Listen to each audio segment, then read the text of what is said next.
What if I told you that the person who makes you angry actually has zero power over you? The moment you realize this, anger loses its grip forever. Anger feels automatic, but it's not uncontrollable. It's a habit, and habits can be broken. Today, I'm sharing the real secret to never getting angry at anyone again. Not by suppressing emotions, not by pretending everything's fine, but by reclaiming your power, your peace, and your control. This will change how you respond to everything. Anger shows up fast. It hits your body before it ever reaches your logic. Your heart rate jumps, your chest tightens, your jaw clenches, and suddenly you feel the urge to react, to defend, to attack, to prove a point. And here's the truth most people never learn. Anger itself isn't the problem. The problem is believing that anger deserves immediate obedience. It doesn't.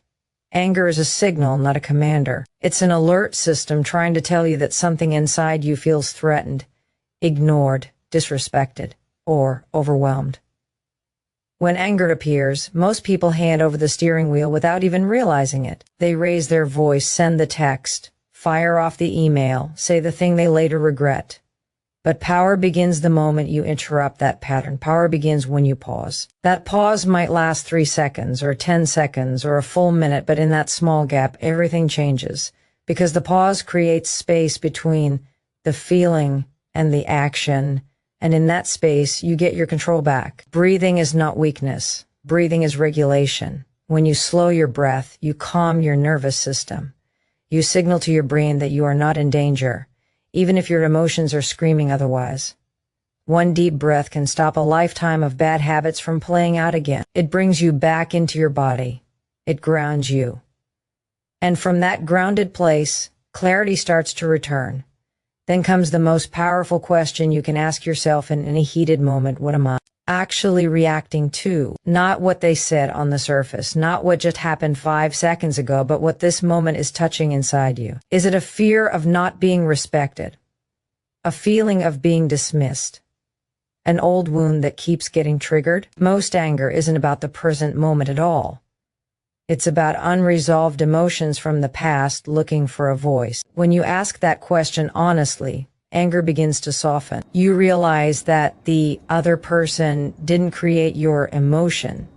They activated something that was already there. And that realization is freeing, because if the emotion is yours, then so is the responsibility to handle it. You stop blaming. You stop exploding. You start understanding. That pause becomes a decision point. You can choose to react and repeat the same cycle you've lived 100 times before, or you can choose to respond with intention. Response is calm. Response is controlled. Response is aligned with the person you want to be, not the emotion you're feeling in the moment. This is where real strength lies, not in shouting louder, not in winning arguments, not in proving someone wrong. Strength is the ability to feel anger fully and still choose a better action. Strength is staying silent when silence protects your peace. Strength is walking away when engagement would cost you your dignity. Every time you pause instead of react, you rewire your brain. You train yourself to lead your emotions instead of being led by them. And over time, anger loses its authority. It still shows up, but it no longer runs your life. That pause isn't just a break. It's a declaration. It says, I am in control, and that is power. Here's the truth most people never fully accept. Other people's actions are a reflection of their inner world, not your worth, your effort, or your intentions. Every reaction someone has is filtered through their experiences, beliefs, fears, stress, and unresolved emotions. When someone snaps at you, ignores you, criticizes you, or misunderstands you, it feels personal, but it almost never is. It's their lens, not your value. Think about this for a moment. When people are calm, secure, and emotionally regulated, they don't attack, manipulate, or lash out. They communicate. So when someone behaves badly, it's usually because something inside them is off. They're overwhelmed, insecure, threatened, or operating from old wounds, and yet so many of us internalize that behavior as proof that we're not enough. That assumption is what steals your peace. Taking things personally is exhausting. It turns every interaction into a battlefield where you're constantly defending yourself, explaining your intentions, or trying to be understood. But here's the shift that changes everything. You don't need everyone to understand you in order to respect yourself. You don't need validation from people who are projecting their own chaos onto you. The moment you stop trying to fix people, convince them of your worth, or fight for approval, you reclaim your energy. Ask yourself, honestly, how much of your anger comes from trying to control how others see you? How much stress comes from replaying conversations, wishing you'd said something differently, or hoping someone would finally get it? That mental loop keeps you trapped, and it keeps you reacting instead of living. Emotional freedom begins when you realize you are allowed to disengage. You're allowed to let people be wrong about you. You're allowed to walk away from conversations that drain you. You're allowed to choose silence over proving a point. Peace is not weakness, it's strength with boundaries. Choosing peace doesn't mean you accept disrespect or tolerate harmful behavior. It means you stop letting it hijack your inner state. You can address an issue calmly, set a boundary firmly, or leave entirely without anger driving the wheel. When you do that, you're no longer giving people control over your emotions. You're leading yourself. And here's the most powerful part. When you stop reacting, people lose their power over you. Manipulation doesn't work. Provocation falls flat. Drama has nowhere to land. You become grounded, steady, and clear. And that energy changes every room you walk into. So the next time someone's behavior triggers you, pause and remind yourself, this is about them, not me. I don't need to fix this person. I don't need to win this moment. I don't need to carry this emotion home with me. I choose peace. And in that choice, you don't just protect your calm, you elevate your entire life. Anger doesn't appear out of nowhere. It's created in the split second, after something happens, when your mind rushes in to explain, judge, and label the situation. That explanation becomes the story you tell yourself, and that story is what fuels the emotion. Two people can experience the exact same event, yet one stays calm while the other explodes. The difference isn't the event. It's the meaning they attach to it.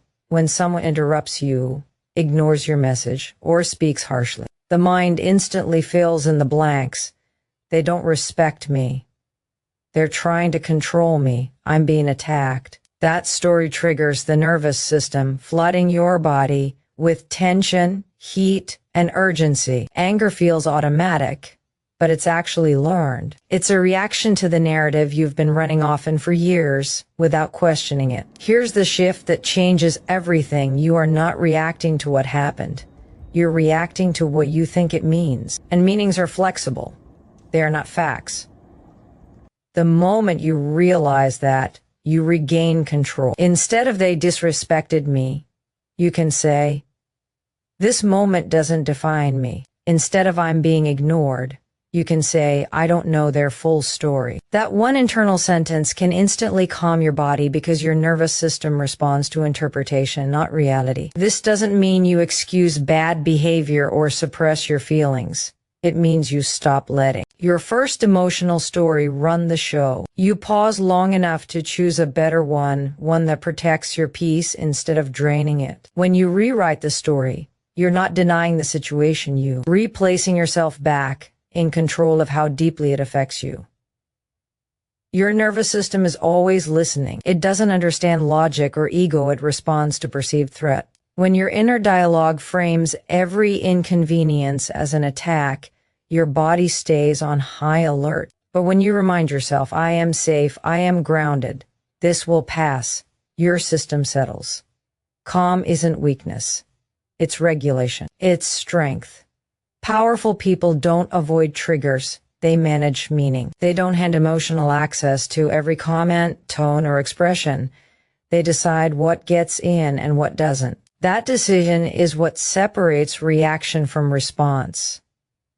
When you choose a story that supports you, anger has nowhere to grow. Every moment gives you a choice. You can replay the old narrative that steals your energy, or you can create a new one that keeps you steady. The secret isn't changing other people.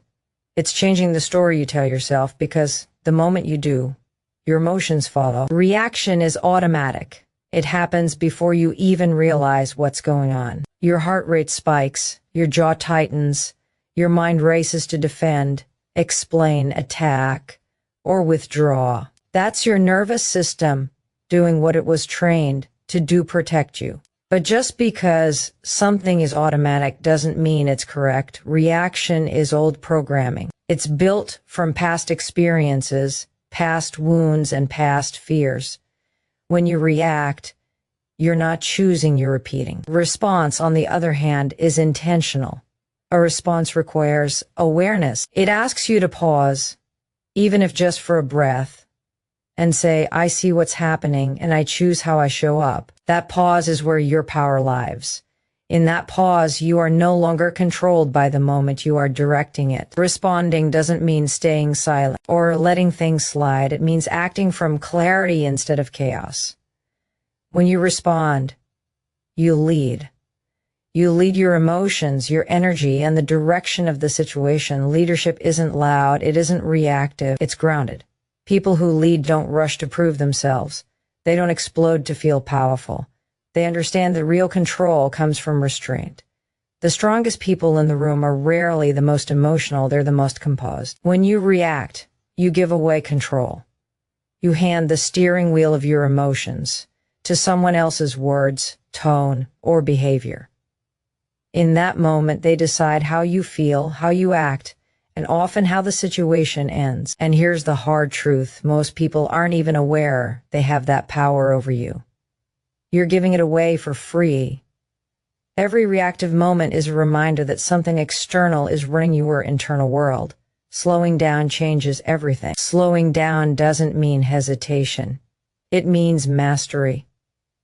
It means you let the emotional wave rise without letting it crash into your actions. You don't deny what you feel, you simply refuse to let it decide for you. One deep breath, one moment of awareness, one conscious choice. That's all it takes to shift from reaction to response. Choosing your next move is an identity decision. You ask yourself, who do I want to be in this moment? Not who you've been, not who your past trained you to be, but who you are becoming. The confident, grounded version of you doesn't rush to react. They don't need to win every argument. They don't need to be understood by everyone. They move with intention because they know their worth isn't up for debate. Every time you choose to respond instead of react, you're training your nervous system to trust you. You're proving to yourself that you can handle pressure without losing yourself. Over time, that choice becomes your new default. Calm replaces chaos. Clarity replaces conflict. And you stop being controlled by moments that once had power over you. Anger doesn't make you strong, self-control does. The secret to never getting angry isn't changing the world. It's realizing you're already in charge. Choose calm. Choose clarity. Choose yourself.